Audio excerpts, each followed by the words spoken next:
There's nothing quite like a summer night drive. You know the feeling, right? That warm air just whipping through the open windows, the highway stretching out like an endless black ribbon in front of you. And in my dad's BMW M3, it was a whole other level of magic. That car wasn't just fast, it was smooth. It felt ... alive. That night, something inside me just needed more. I had this pull, this urge to really push the car, to see what it could do. The highway felt too tame, too predictable. So I veered off, taking the exit that led to the back roads. The real driver's roads, you know, the ones that snake through the dark, with tight bends and empty stretches where you can really open up the engine. I was in my element, weaving through these narrow, tree-lined lanes, the car just hugging the pavement. The world was a blur of shadows and moonlight. It was perfect. And that's when I saw it. Just a quick flicker in the beam of my headlights. My foot slammed on the brake pedal instinctively. The tires screeched, and the M3 came to a hard stop, just inches from hitting a shopping cart, just sitting there perfectly centered in the middle of this deserted back road. It was almost midnight. There were no stores for miles, no houses nearby. It was completely, bizarrely out of place. My first thought was just confusion. How did this even get here? Against every single alarm bell going off in my head, I got out of the car. But I had to see. The air was still and quiet. The only sound, the faint ticking of the cooling engine. I approached the cart cautiously. It was just a standard beat-up metal cart. Empty, ordinary, nothing about it seemed strange, except for the fact that it was here, in the middle of nowhere. A cold knot started to form in my stomach. This felt wrong, but I decided to just push it off the road and get out of there. I turned back toward my car, and my heart stopped. Two dark figures had broken from the tall grass in the fields beside the road, and they were sprinting straight for me. My brain couldn't even process it for a second. It was like a scene from a nightmare. Fight or flight kicked in, and flight won hands down. I dove headfirst back into the driver's seat, fumbling for the start button. The engine roared to life with a satisfying growl that, for a split second, made me feel safe. I threw the car into drive.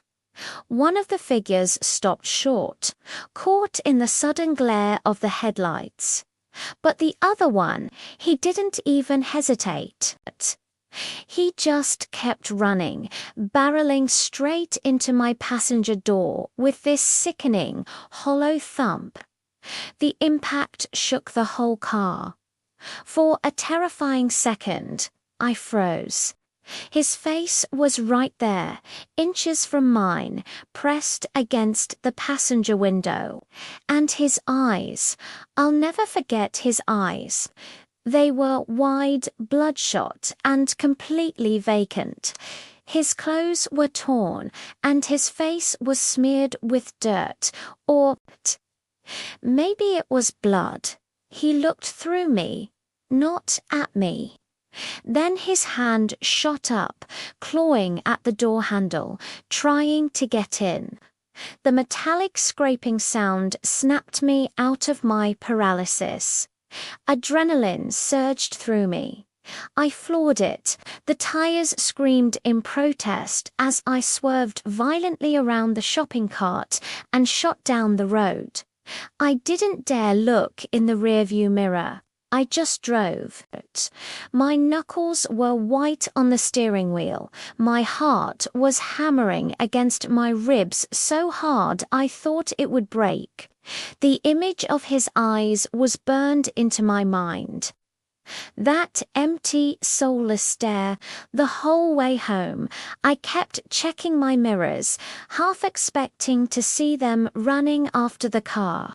When I finally pulled into my driveway, my hands were shaking so badly I could barely turn the car off. The silence of the garage was deafening. I needed to see the damage.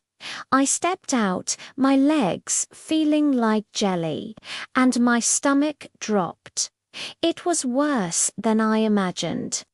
There was a nasty dent in the passenger door, sure, but there was blood smeared all across the side of the car. Thick, dark streaks covered the side mirror, the door handle, and trailed all the way back to the rear panel. It was smeared, like he'd been dragged. The next morning was not fun. My dad saw the car and absolutely lost his mind. The dent was one thing, but the blood? He was furious. I tried to explain what happened. The cart, the men, the chase. But he didn't believe me. To him, it was just his irresponsible son taking his prized car for another joyride and messing it up. I couldn't even be mad at him. How could I expect him to believe a story that sounded so insane? I did the only thing I could think of. I called the police. I gave them the exact location, told them every detail of the story, from the shopping cart to the man who hit my car. They took the report, said they'd check it out. I never heard back from them. Not a single word. It was like it never happened. To this day, I still lie awake sometimes, thinking about it. But I have so many questions and no answers. Who were they? Maybe they were homeless and desperate. Maybe they were setting a trap, using the cart as bait to rob someone. But what haunts me, what really gets under my skin, isn't what they were planning. It's the memory of his eyes. The way he looked at me through that glass, it wasn't the look of a robber or an attacker. It was nothing. He didn't see a car. He didn't see a person. It was like he didn't see anything at all. And I can't help but wonder, what was I looking at? And what would have happened if he'd managed to open that door? And if you enjoyed this, please consider hitting that like button and subscribing for more content. Stay safe out there